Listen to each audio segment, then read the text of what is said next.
So last time, of course, we are in now great scope, at the Lamrim, the great scope, the general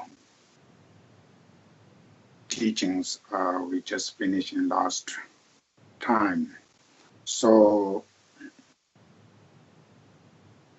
now the actual generate the bodhicitta. So we finished the advantages of developing the bodhicitta. So now the actual generating the bodhicitta I mentioned earlier last time, we have two different the lineage. The one lineage is from Maitreya to Arya Sangha, and through that the lineage called Geshe, which is the lineage of extensive deed. So today we are going to talk on the Maitreya lineage of developing bodhicitta. So before beginning the class, as usual, should take refuge to the Buddha Dhamma Sangha and generating the bodhicitta. 我们去上课，走。 Generating bodhicitta. So in bodhicitta, first we need to develop compassion to all beings, then unusual attitude, and then after generate bodhicitta. So intention out of bodhicitta, and when we listen or teaching on the Lamrim, and all these courses and accumulating the virtues and merits will becoming the causes of enlightenment, Buddhahood. So therefore it's very important each individual make sure should generate bodhicitta.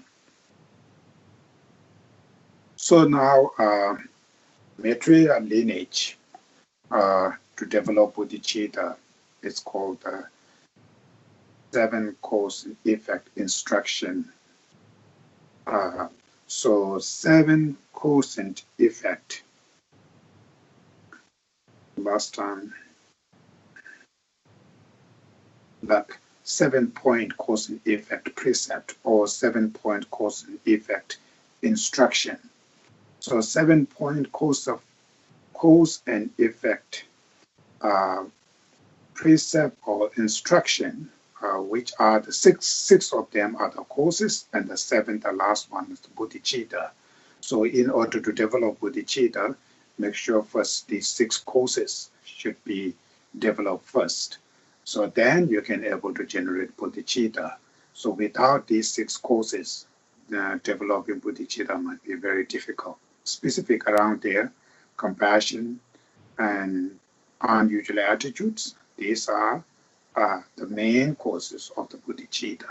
So therefore, if as a practitioner, before meditating on bodhicitta, if you completely understanding the step by step, to develop bodhicitta, then when you future meditate on bodhicitta, it's becoming more success. Otherwise, we just directly meditating on bodhicitta without developing those 6 causes, then bodhicitta remains very surface or surpass, or maybe just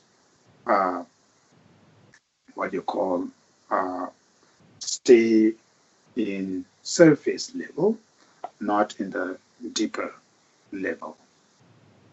And or bodhicitta may be only thinking, or bodhicitta maybe we're just saying, but the feeling might be not there.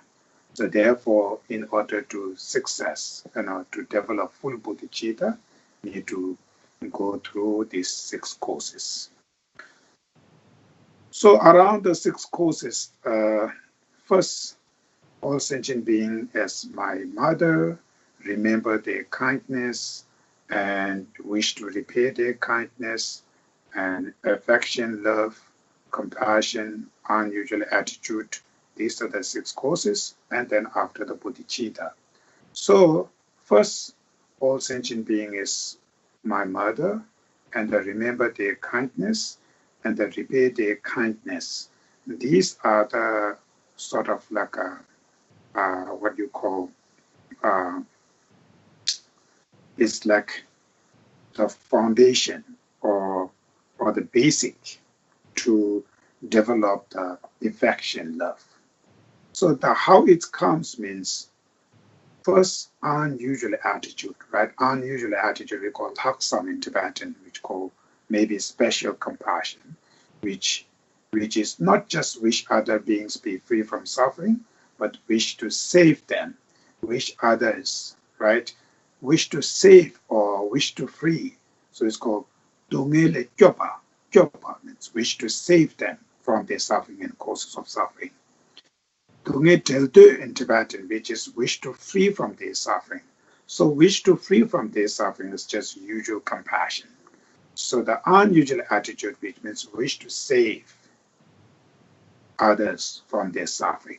So the unusual attitude is the one of the main causes to develop bodhicitta.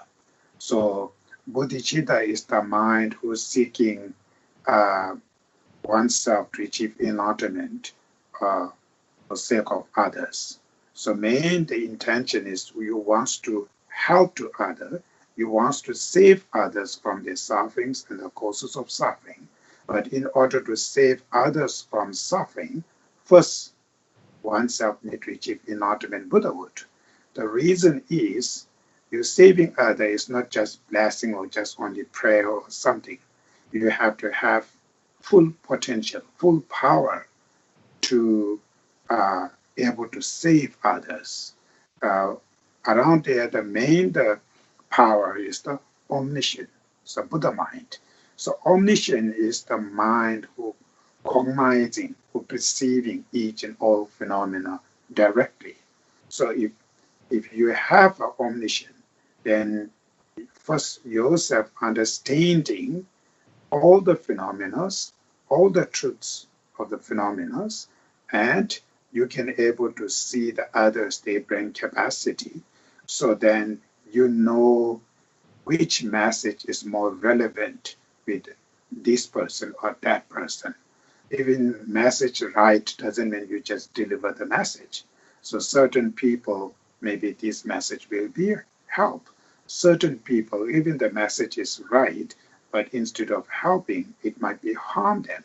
So others, the brain capacity. So some people can easily take this message, but some can't take this message. So you have to have skill. So to deliver the message with skill, deliver. So according to the other's brain capacity. So you have to have the special wisdom can cognize others, right, brain capacity. And of course, whatever you teach or whatever you deliver the message, yourself need to be fully understand, fully cognizing. That's why the omniscient is the one of the main courses, main tool to give the message to teach others. So without that tool, always be something mistake or not fulfill helps. So therefore, in order to save all other beings, saving them, which means it's not just like you just do some blessing and save them. Save others, which means mainly others suffer because of their ignorance. So because of ignorance, because of their mental afflictions, so because of wrong consciousness or ignorance, therefore they're accumulating. Out of those ignorance, they're accumulating contaminated karma, the negative karma. Therefore, they're circling in samsara. Therefore, they fall down into the suffering of psychoexistence. Therefore, they are experiencing all this suffering. So in order to purify those suffering, eliminate those suffering, they have to eliminate the causes of sufferings, which are the ignorance. So in order to purify the ignorance, they have to develop the wisdom. So in order to develop the wisdom, they have to educate, they have to understand what is the truth, what is the reality. Therefore, in order to understand the reality, they have to learn, they have to take a teaching to learn them. So this is completely a self-responsibility. But at the same time, in order to understand or cognizing the reality, you need to rely on teacher, somebody, who can fully educate it, fully understand. Not only that, we need to have unconditional love and compassion to others, like the 10 qualities of the teacher. We already done that.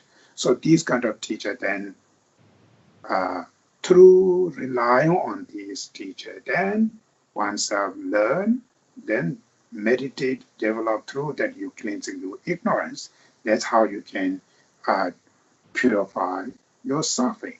So to do these kind of things, one of the first important thing is deliver the message, teach them, guide them. So to do this kind of thing, each first individual fully understand, individual fully cognizing all phenomena, individual also need to be free from their own suffering. If you are suffering in samsara, then it's very hard to pull others from their samsara. Like if you fall down into the mud yourself, then it's very hard to pull other people out of the mud. So if you come out from the mud, then you can pull it others from the mud. So since that's why seeking oneself to achieve enlightenment Buddhahood, it's not the selfish. It's the main purpose is to save others, to benefit to others. So that's that kind of intention or that kind of mind called the Bodhicitta, the awakening mind. So Bodhicitta, just seeking oneself to achieve enlightenment Buddhahood is not difficult, right? Everybody can do these things. See, wish to achieve Buddhahood, that's not difficult. But the wish to achieve Buddhahood for what? What is the main purpose? Main purpose is to save others. That's difficult to decide. So main purpose to achieving enlightenment Buddhahood is to saving all other beings. Save others beings. So it's that kind of intention is difficult. So to develop that intention without unusual attitude or special compassion, it's impossible. So that's why in order to develop bodhicitta, first we have to have unusual attitude, laksam, right? Special compassion. So which is wish to save others from their suffering and causes of suffering. Like a mother's, when their child suffer, she have a very strong love or attitude to wish save my child from their suffering. Not only wish to free my child, wish to save me. You take full responsibility. You have a strong determination.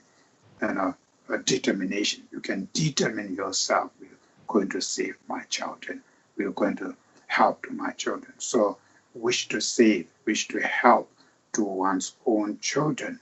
That kind of attitudes, if you're able to generate to all sentient beings, entire beings, including the people you hate, including the people you really dislike, if you're able to generate, if you're able to feel, wish to save them from their suffering and causes of suffering, same like your own child. So that kind of attitude, it's called laksam, unusual attitude, which is the unique causes of bodhicitta.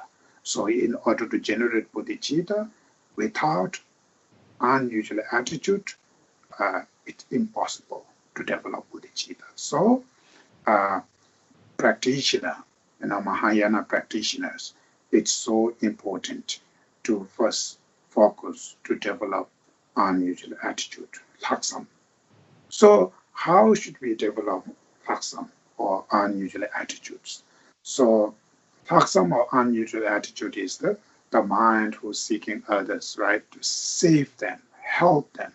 So take fully self-responsibility. So to develop that kind of attitude, you have to have first compassion to others.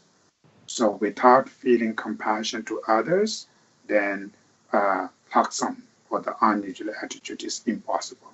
So the compassion, which means wish others be free from suffering. So wish to free, called dunge deltu. Dunge deltu is semba, right? So dunge deltu, which is wish to free from suffering. So wish others be free from suffering. So wish to help or wish to save others from suffering or wish to free others from suffering is huge differences. Wish to free from their suffering. Wish to save. You wish to save, which means you're taking self-responsibility. You're taking hold of the burdens. I will going to save. I will going to help.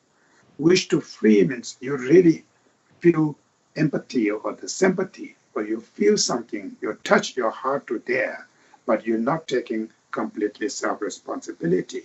So that's why you wish them to be free from suffering. For instance, when your child suffer, you take full responsibility.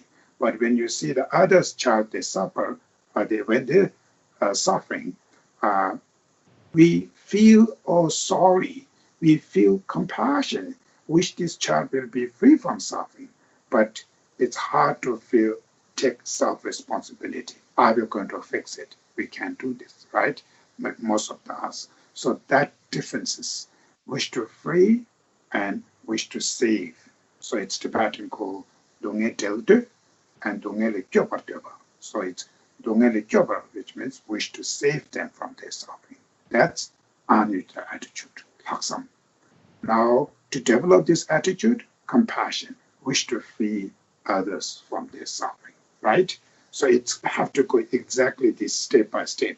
So if you skip one practice and jump to others, then I think that's how we sometimes we make a mistake. So it's hard to success of practices because sometimes we miss this practices. So we just directly jump there and then we trying.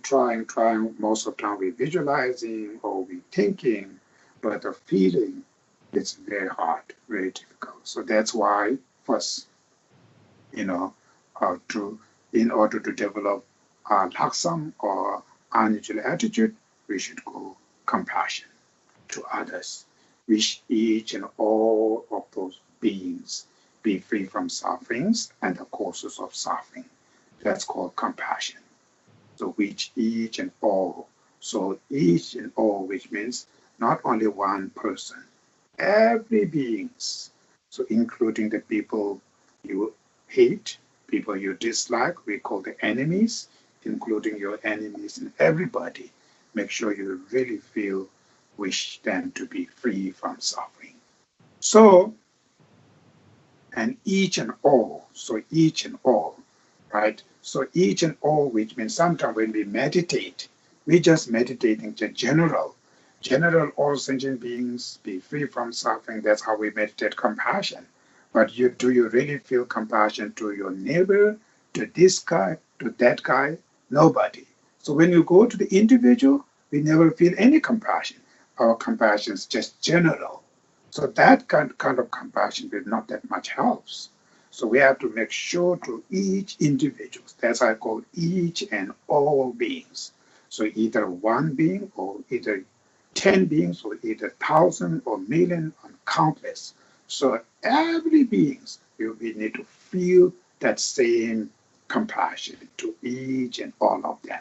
So they have to go very smart way, detail, go each and all of them, not just general, all beings. So then your compassion is just on the air. It's nothing there. There's nothing connection with each individual, just on the air. So that kind of compassion, not that much helps you to change your anger and hatreds, right? Your anger and hatreds are each individual, so that you feel this guy or that guy, hate to this guy or hate to that guy, or angry to this person or that person, but your compassion is general, not to each individual, so your anger will not going to change it. So therefore, it's very important as a compassion practitioner, make sure you feel that compassion to each and all of them. So that's compassion. Now to develop compassion, what we need to do first is you have to feel very close to others. I'm saying it's the mental closeness, not the physical.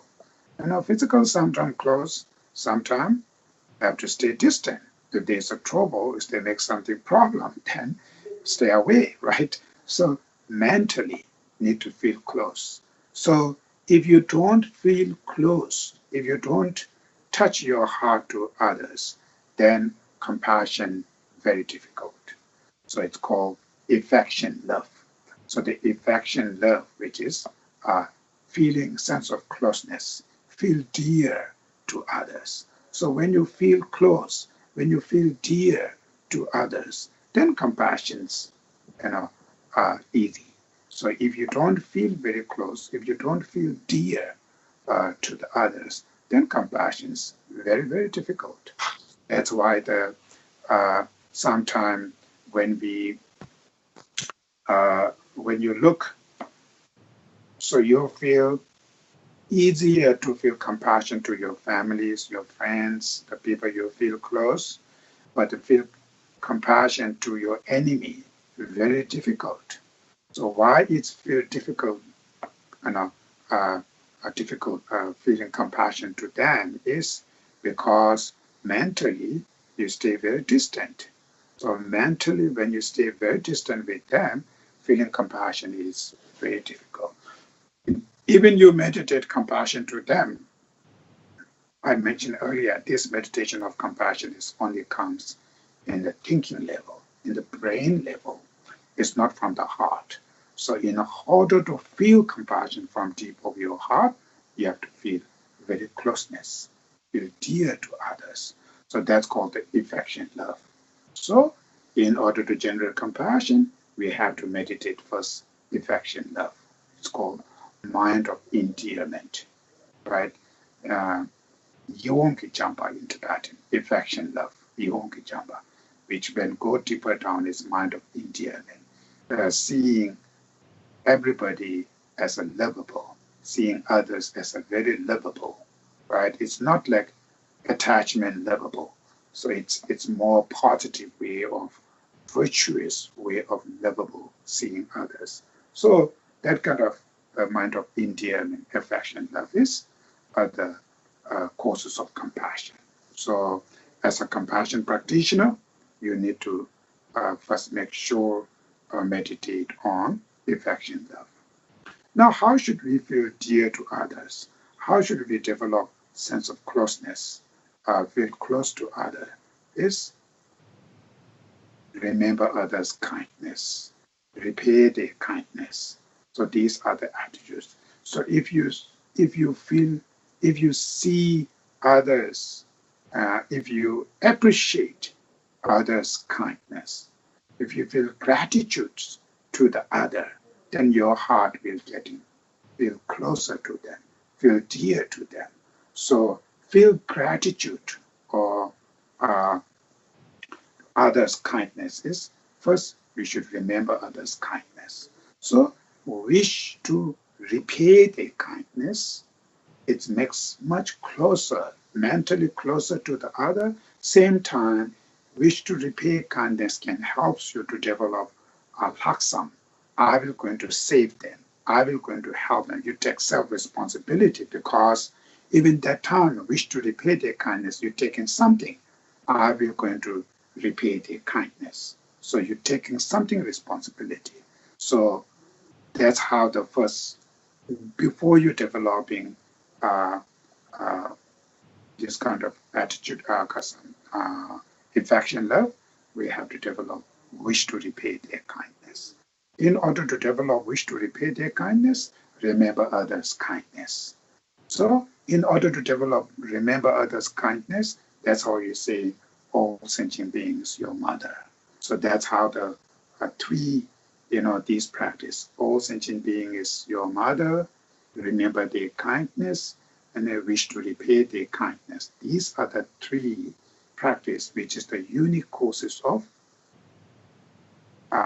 affection, love, mind of endearment. So mind of endearment is the one of the main the causes of compassion, but in order to develop that mind of endearment, affection, love, you have to have so you have to develop all sentient beings, your mother, remember their kindness, repay their kindness. So these are the three practices called sort of like a foundation, sort of like a basic, right? These are the basic. So who helps to develop they put the basic, something connection with the others. So all sentient being is your mother. So here, according in Lama Tsongkhapa text, say, giving rise to the basic of Bodhicitta. This consists of two training: developing equanimity towards all sentient beings, developing affection, love that sees all beings as being lovable. So the basic, the giving rise to develop the Bodhicitta, the basic, what you call giving rise to the basic of Bodhicitta is affection, love, and wish to repay their kindness, and remember others' kindness. All sentient being is your mother. So these are the four. It's make foundation to feel compassion to others. So all sentient being is your mother. Because why they're thinking this is because mother's kindness is one of the easiest understanding of kindness. And mother's kindness are the very important kindness, because without mother, it's clear we can't survive. So that's quite clear.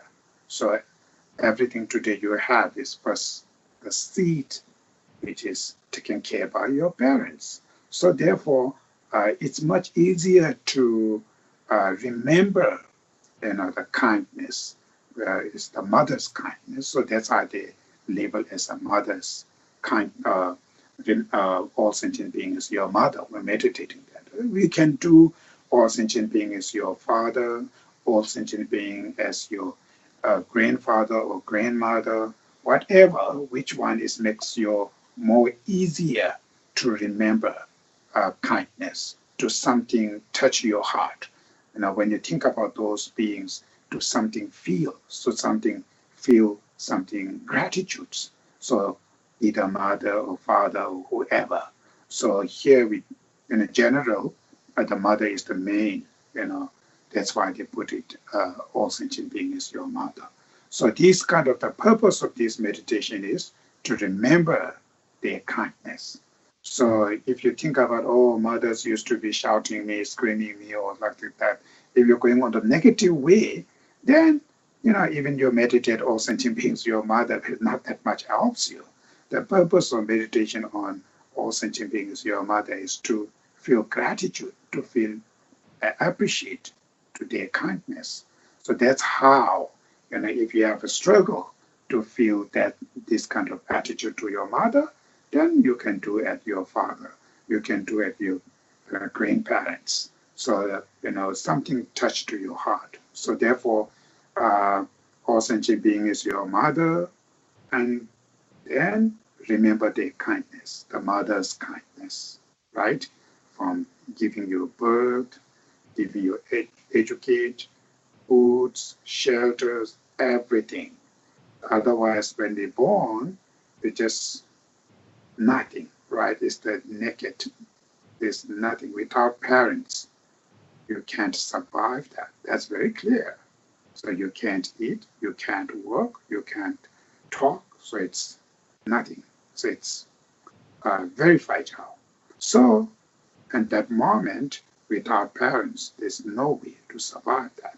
So remember all these kindness that you receive from your mothers. Even 9 months, keeping you in her womb or her, and then during that time, she's taking care of you. She's avoiding many foods and many other things. So there are many things to do. So she voluntarily, happily are doing these things because of the child. So that kind of unconditional and the love, out of love, taking care of this child. So you receive even that before even you not born out, but you're already receiving this kindness from there, from your parents, specific from your mothers. So remember all this. Then after your birth, and everything, the mothers or the parents have to do for you. So your foods and everything. So all this not only 1 day, 2 days or something. It's year by year, year by year. Even you become a teenager, you need to rely. Mother's always worried. Mother's always thinking about that. So till death, so it's thinking, and so that kind of what you call kindness. It's a really, really powerful kindness to be received from them. So we should think about first all sentient beings' mother, then remember their kindness. Mainly the purpose of thinking other things is your mother is to remember their kindness. So when you think again and again and again all this kindness, then you feel appreciated, feel gratitude to them. Then you wish to repay their kindness. You receive so much benefit from them. Now this is the time I should give back to them. I should help to them. So wish to repay. So wish to repay their kindness, to developing that attitudes. So when you feel that way, then affection, love. So all of these beings, you really from deep of your heart, you appreciate, you feel gratitude, you really wish to repay their kindness. That means you make connection with each and all of them from your heart. That's how you're developing affection, love. So it means mind of endearment. You try to feel really close, try to feel very dear to all of them. So when you feel dear, then compassion, unusual attitudes, right? So to do this kind of how the affection, what you call love, helps to develop compassion. How the why we need to remember kindness to develop a sense of closeness is you can see otherwise it's very difficult to feel close to others. Uh, uh, because majority we have not connection to them. So it's if you have not connection to them, then you don't feel any kindness. So you don't feel the kindness. You have nothing to touch. Then you never feel close to them. Then without feeling close to them, it's very hard to feel compassion from your heart to those people. So that's how first need to feel close, but in order to feel close, what kind of, what you call meditation we should think, what kind of things we should think. It's wish to repay kindness and remember their kindness. So remember others' kindness can help you feel close to them, feel compassion to them. For instance, I usually use this kind of example. It's quite helps you to understand, the relationship between remember others' kindness and mind of endearment, feel close to others and compassion. Is, for instance, if you do not know anybody, you have nothing know this guy, the one guy, maybe you are in coffee shop and you're drinking a coffee, and suddenly there's one guy coming with physical attitude. This looks like very violent attitudes, coming with very violent attitudes. For any reason, he fall down before come close to you. He fall down. Then he stand up and again come. So as soon as when he fall down, in that moment, what you feel? You feel some kind of joy, right? Oh, yes, this guy needs this. So you feel some kind of joy. Or at least, even you're not feeling joy, but you never feel, oh, I'm sorry. Very hard to feel because as soon as when you see the people behave like, oh, this is something you dislike because of their behave, and then when they're coming there, when they fall down, it's very difficult to feel sorry. Maybe you feel more happy, right? Then it's come close to you and sit in front of you. He, he pay your coffee. He talk very nicely, very respectfully, and you know, beautiful things like nice things he done to you. Then after a few minutes later, when he go back, again he fall. And that moment when he fall down, you feel a little bit, oh, it's some kind of feel sorry. Just before a minute when he fall down, you never feel sorry. Instead of feel sorry, you feel joy. Now after a few minutes, when he fall down, you feel a little bit sorry, feel sadness or sorry, sympathy to that. So you change your attitude that few minutes. Why they change is because you saw this guy in that moment, he's very kind. So he pay your coffee and he very respect and he talk very nice to you and whatever he done. So you see so much nice kindness. You see that. Therefore, after that, when he left, when he fall down, you feel, oh, I'm sorry. So you're feeling this sort of compassion feelings coming there. So these attitudes, just a minute, they change because of remember their kindness. So you see the person's kindness, nice, beautiful. When you see that, you feel close. That's how, when these guys suffer, you feel sorry, you feel compassion to them. So therefore, we should learn. That's how our mind will change. It's when you think this way, your mind is changing on that way. When you think that kind of things, your mind change on that way. So if you think about the kindness, good things, your mind feel close to them. If you see all those bad things, when you think about all those bad, your mind feel distant. So if you feel distant, it's more easier to feel anger, hatred toward them. So the point is living with anger or living with compassion and love. The other person doesn't matter. Either you hate or either you compassion. But for you, huge differences. Living with compassion, you're very calm, you are very stable, your mind is very happy. Living with anger, your mind is suffer. It hurts you, it harms you. It's not happy at all. Even when you are happy, when you feel angry, then that anger will steal your happiness. We're going to eat your happiness. So no longer there. So living with anger or living with compassion or love. For you, living with love and compassion is more benefit. That's why developing love and compassion to others is a very smart way to live oneself happy life. So that's why we meditate in love, compassion, even toward your enemies or strangers or the people you hate. So that's one of the very smart way how should live happy life. It's to develop there. So now developing this kind of attitude is not about the person who he is, what he doing. It's not that much. It's everything in your hand. What you see, that's the effect to you. That's how its feelings comes. It's not about who they are. Even the very nice guy, if you only see the bad things, then you feel to this guy always bad.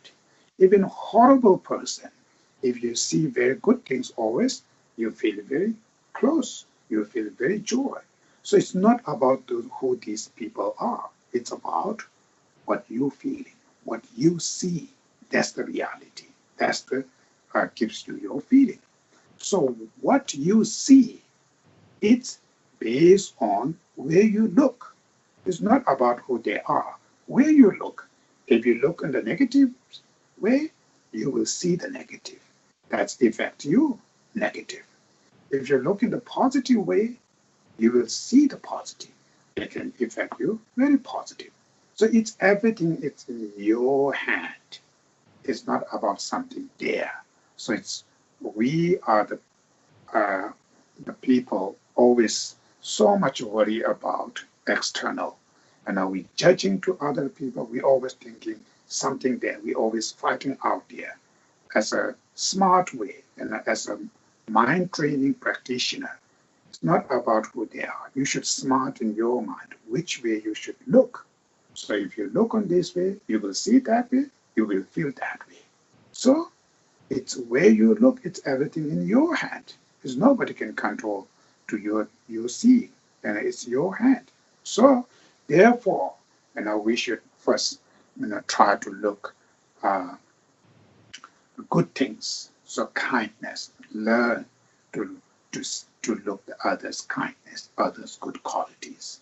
So that's how all sentient being is your mother.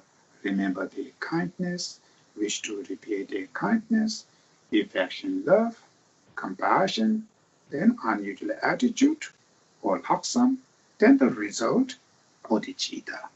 So that kind of instruction comes from Buddha to Maitreya, Maitreya to Ayya Asanga, and through the lineage, the lineage of extensive deeds. So as a bodhicitta practitioner, so we need to go step by step. It's not just jump there. Now to develop bodhicitta, now all sentient being is your mother. For the Buddhists, these are the practices based on the person who already finished small scopes and medium scopes. So that's how the small scopes and medium scopes, the teaching on Lamrim, Kibu Chungwe and Kibu Ding, and we call small scopes and medium scopes, are the basic, the foundation practice of great scop, Kibu Chimbo. So it's called Kibu Chungdinyi, right? Small scopes and medium scop practice are the foundation of great scopes, the bodhicitta practice. So small scopes and medium scopes we learn about first renunciations and all these other things. So impermanence and all refuge and law of causality, the karmic system, all these things we learn. So these are the learning about the karmic law of causality, the karmic system, all these things are based on rebirth. So the person who already have the what you call the belief on rebirth, who already understanding the concept of the rebirth. So if you do not have idea about the rebirth, then all sentient being as your mother will be impossible, right? So there's no past life, then how can other beings will be my mother? So therefore, the small scope and medium scope, when you finish that practice and during the taking refuge and generate small scope, they teach about the karmic system. So the karmic, so circling in samsara by karma, your past karma. So that's how they already talk about this rebirth. So that's where, therefore, the rebirth, studying on the rebirth, is also important. As a Buddhist, of course, we already believe in this rebirth. So sometimes we just believe in rebirth from your brain, but not from your heart. That's how the problem is. So sometimes we say, oh yes, I believe rebirth, I believe past life, next life. But from deep of your heart, do you really believe? Sometimes maybe not. Therefore, majority of the people, they're doing everything is just only for this life, right? They're spending the precious time, the precious human life called leisure and opportunity, human rebirth called Teljor. Teljor in Tibetan, which is leisure in opportunity, precious human life, is we use only for benefit for this life. So you should look yourself morning to till go to bed. what you think, what you're doing. So most of us is just only for this life. Everything is for this life. So if you truly believe about your past and future life, then something planned for the future. So how should I live? So even in this life, you're planning for your or aging, right? Or so you keeping the money for your old age, all these things. We saving the money, we saving this or that for our tomorrow and next year and blah blah blah. Many things we're doing because that's how we believe in this. That's how we're planning. So same thing if you're planning for next life. So next life is which means much longer, much longer than this life. How long? Maybe 80 or 90 or 100. Finish. But the next life never ended till you achieve enlightenment. There's a life, right? So you're planning if the next life is much longer, then of course you plan for your next life. So that's how the lack of understanding the rebirth also we think we believing. Maybe we believing just by culture, not the believing from understanding oneself. It's not the belief not come from wisdom. It's just from culture or faith. That's all. We are not that much from heart, not that much interesting. That's how we're not planning. Therefore, all our things that we're doing is just only for this life. So this life preparation is just material. That's all. So we're spending all our time is just for material life. So that's how making precious human life we wasting because of this precious human life only for material. So all this problem, right? We fix it when we small scope and medium scope practice. When we're doing the practice of renunciation, we're already dealing this, renouncing this material. So we're looking that true happiness is freedom of one's own mental affliction, seeking liberation oneself. So that kind of thoughts comes with the law of causality, the karmic system, past and future. So all these kind of things are, that's how if you not have this foundation practice, then jump these other things, then other, you're skipping lower practice and try to go the higher and higher, sometimes never success, never achievement. And all your practice is just visualizing or just thinking or just, your mind level is here, your practice is over there. So this practice is not suit with this level. For this level, you have to have practice also this level of practice, more suit. That's how you go getting better, going higher. It's called Lam Rim, stages of the path. So many our problem is we are ignoring, neglecting to the fundamental, then we are going very high, practice there. And this practice, what should we do? We only visualize. Otherwise, our mental is not that level. So it never feel. It's only visualizing. It doesn't mean these are rubbish. Well, these are good. You put some kind of imprints, and we call pakcha shava. So you leaving the imprints in your mind stream. But the actual changing is you have to apply your level of the practices. That's why the first we're doing the renunciation, the self-compassion, right? So during that time, we already studied about the reincarnation, rebirth, the karmic system, understanding all these practices. Then we meditate, practice, and achievement, then jump into the next compassion, Bodhicitta. So now the rebirth is also, it's one of the difficult philosophy. It's not easy to prove. So that's why many people not believing, because we are not seeing this. So we're not believing, people not believing because they say, I don't see. If there's a past life, then why not I remember? One of the problem is they're not remembering their past life. How should you prove there is a past life? So not remembering actually also is a not correct answer. It's also not correct answer because we all come from mother womb. So we are not remembering when we were in mother womb. What you see, what you feel, we're not remembering. So even in this life, we come from mother womb, we stay in a mother womb for 9 months, but we're not remembering. So not remembering is if this is the correct answer, then of course we have not come from mother womb then. We've not been in our mother womb because we are not remembering, right? So that's contradict. So there are not remembering alone is the not correct answer. But mainly, I think, in order to prove the uh, rebirth, the past life, is we have to understanding the consciousness, the mind. Exactly what is the mind? What is the consciousness? So lack of understanding the mind, cognizing the mind, so that's how sometimes it's difficult because the mainly proving the rebirth through the mind. So from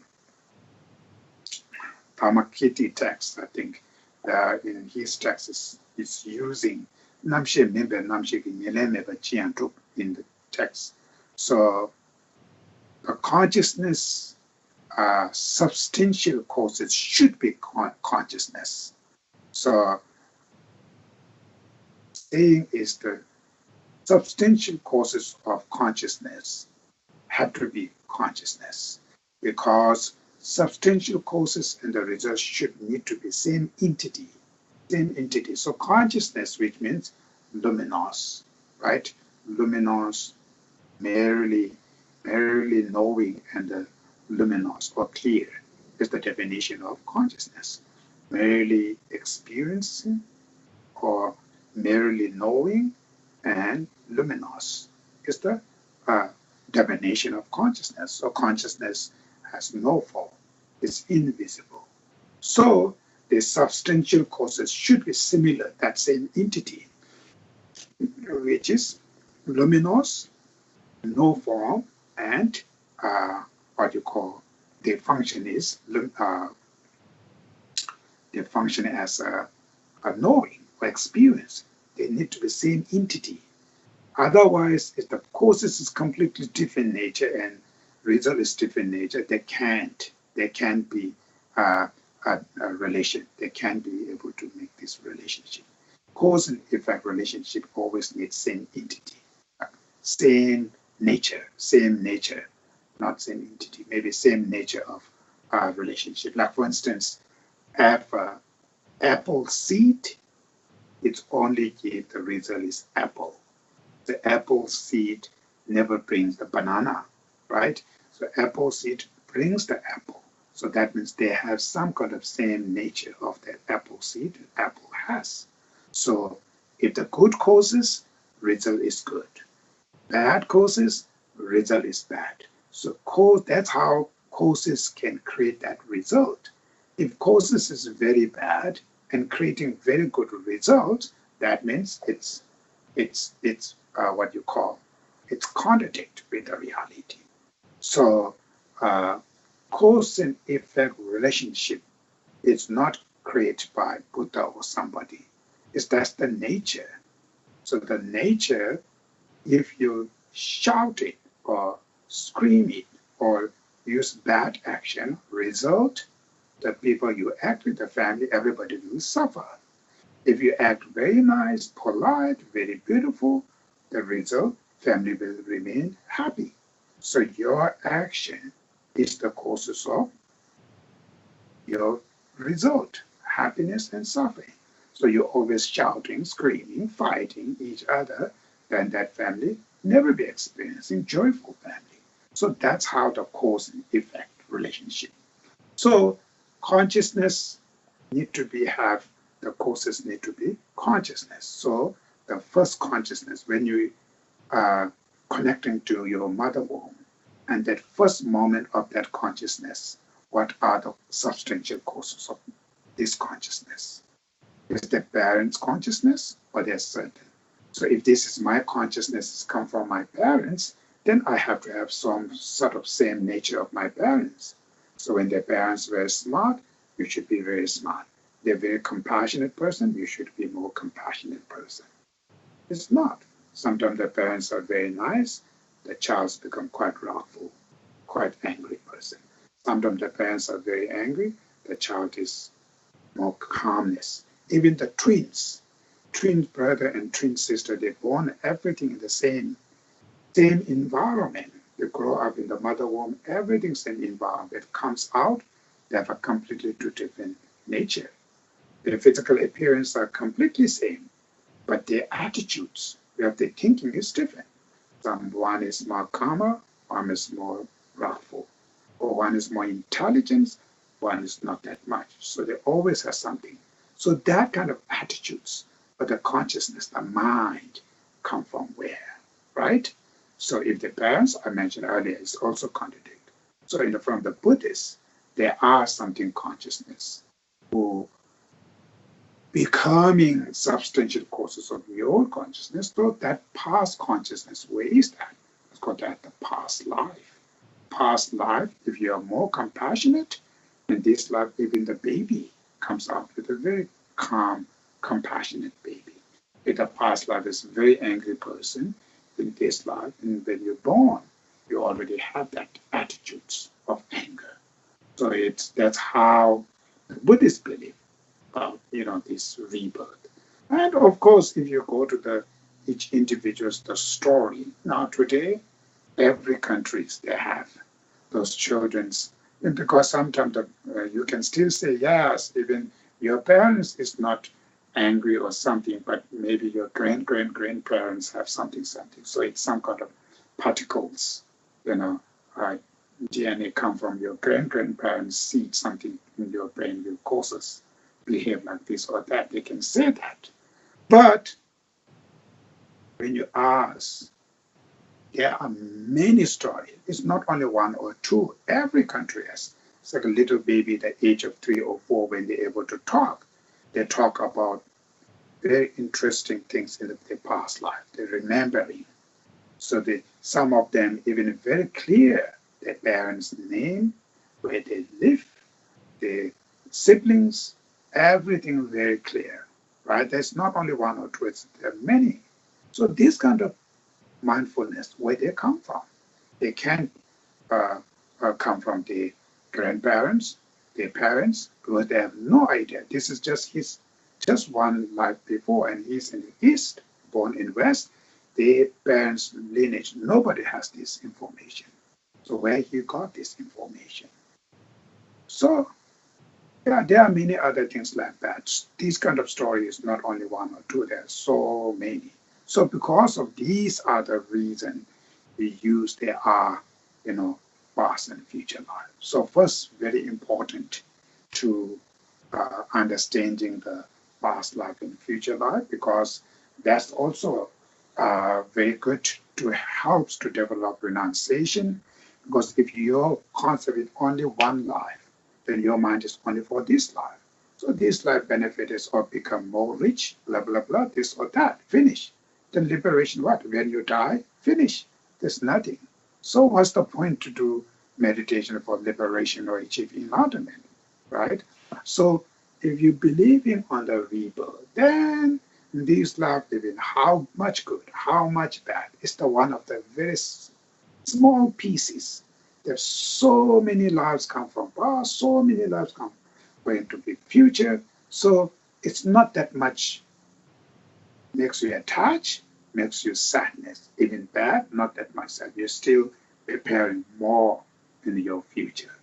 And thinking about the future preparation, material preparation is nothing to benefit. Future preparation is only who's going to future, your mind. So your focus is also always in your mind, how to keep this mind knowledgeable, educated, peaceful, calmness, how to get rid of your negative emotion, ignorance. So they always pay attention to their mind. That's how the rebirth, believing can help, even the renunciation and everywhere. So main thing is not believing rebirth has many answers. They're stuck into many answers. they have no answers on many things. When believing rebirth, every question about things you have an answer.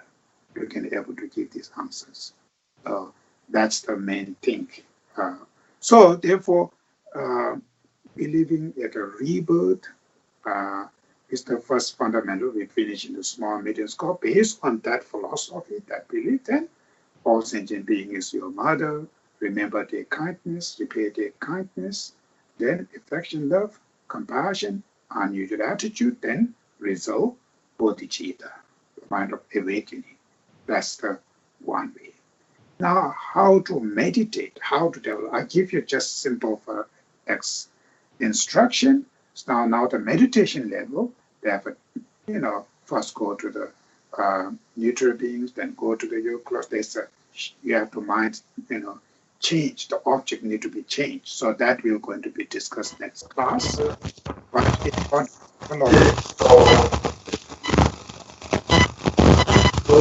somebody. In order to develop what you call all sentient being is your mother, before that, we have to go to the equanimity. So the equanimity is the basic, the foundation. So it's not count into this 7-point cause and effect instruction. The equanimity have to be called before that. So the first, equanimity. So equanimity, when you develop the equanimity, then based on equanimity, all sentient beings, your mother, remember their kindness, that's how you go. So what is the equanimity? So equanimity generally have many different types of equanimity. Here it's called the immeasurable equanimity, panyam tseme, right? And feeling, equanimity, tsua panyam, duje panyam. There are many types of the panyam equanimity. So here is panyam tseme, immeasurable equanimity. So immeasurable equanimity has two: immeasurable equanimity oneself, immeasurable equanimity for others. So this is immeasurable equanimity for oneself. Oneself should feel equal to all other beings. So right now, our mind is not equal. Our mind is biased, unequal. Certain people we feel close, certain people we feel distant. Based on that kind of minded, if you meditate compassion, compassion going to be unequal compassion. Love, unequal love. So everything's going to be affected. So unequal. So that will not going to become a pure love and compassion. So first, we have to clean that to make equal. So keeping one's mind equanimity, which means feel completely equal to everybody, either your own child or your parents or your family, either your enemies. Your feeling toward them should be feeling same, right? That feeling. So that feeling is to feel same. It's not easy. So you have to apply the different logic, the reason to try to feel equal to them. So in order to feel equanimity, I also mentioned earlier, equal not for others are equal. Others always be, some are tall, some are short, some are educated, some are not educated that much. So there's many other things, differences. But the equanimity is your feeling toward them. So you're feeling toward right now, certain people close, certain people distant, because this kind of unequal feeling creates by your mind. So which mind create that? Your anger and your attachments. Attachment creates sense of closeness, anger creates sense of distance. So these 2 points in mind create unequal feeling toward others. So when you, through the meditation, when you change this two-minded, when you surpass this two mind, then you feeling toward others will be feel equal. So feel equal doesn't mean all others should remain as an equal, right? It's your feeling toward them should be equal. So these are also through the meditation. So through the practice. And you have to be a little bit smart. I also always telling you, you should look different way. So don't look in the what you call surface level. Should look more fundamental. So secondary level, everything's are differences. You have to look at the fundamental level. So if you look at the fundamental level, you will see that level, everybody. So fundamental, we all are same, right? Our fundamental level for the conventional level, for the ultimate level, both are the same. For the conventional, everybody has same desire to seeking peace and happiness and do not want suffering. You always, deep of your heart, you always want to live happy in peace, do not want suffering. All of others, including your enemies, deep of their heart, they just want to live happy in peace and do not want suffering. You have a right to live happy in peace, overcome suffering. Others, your enemies, also have same right to do that. Your goal, your main goal is ultimate happiness. Others also, their fundamental goal is ultimate peace. Same desire, completely equal right, same purpose. So if you look on that angle, there's no reason to keep some close and others distant. There's no reason to divide them. When you look on fundamental level, then you will see from fundamental, then you feel they all are same. So instead of looking on that way, we look in secondary level. This is my parents. This is my blah, blah, blah. This is my something, something, something. That's how then you feel close and farther distant. These all are secondary level. So secondary levels always are not reliable, always change. So that's how we should learn to try to feel, try to learn how should we look at fundamental. When you judge or when you look others, not on the secondary, try to look from fundamental. Then you can see everybody as the same and equal. But when you see that, then feeling comes equal. So equanimity feeling, then your mind is very equal, event. Then you put the seeds will grow completely equal. An unequal place, like a farm, if unequal, then when you put the seed, some area very good, some area not good. So that's how, in order to grow the nice, perfect fruit or sprout, then first that land should be equal. We have to make a land equal. Then you put the seeds, right? Similarly, in order to grow internal sprout like virtues or high, what you call high realizations, first we need to make our minds equal, the foundation equal. So that's called equanimity. Now, equanimity first, then all sentient beings, your mother, then remember their kindness, then next, wish to repay their kindness, affection, love, compassion, then unusual attitudes, then finally, bodhicitta, point of awakening. So that's how they're related. Now, the real practical way, we're going to discuss the next time how to develop equanimity, the specific. So this detail teaching will be next class. Okay, that's today. And do you have any questions?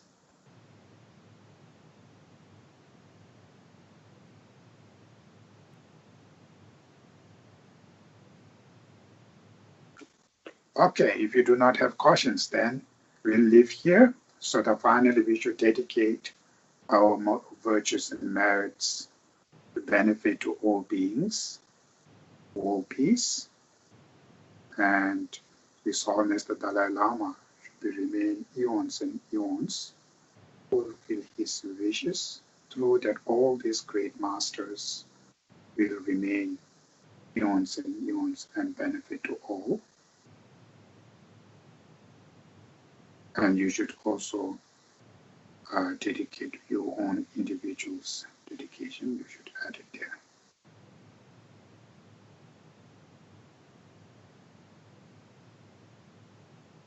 The main important of dedication is world peace, benefit to all beings.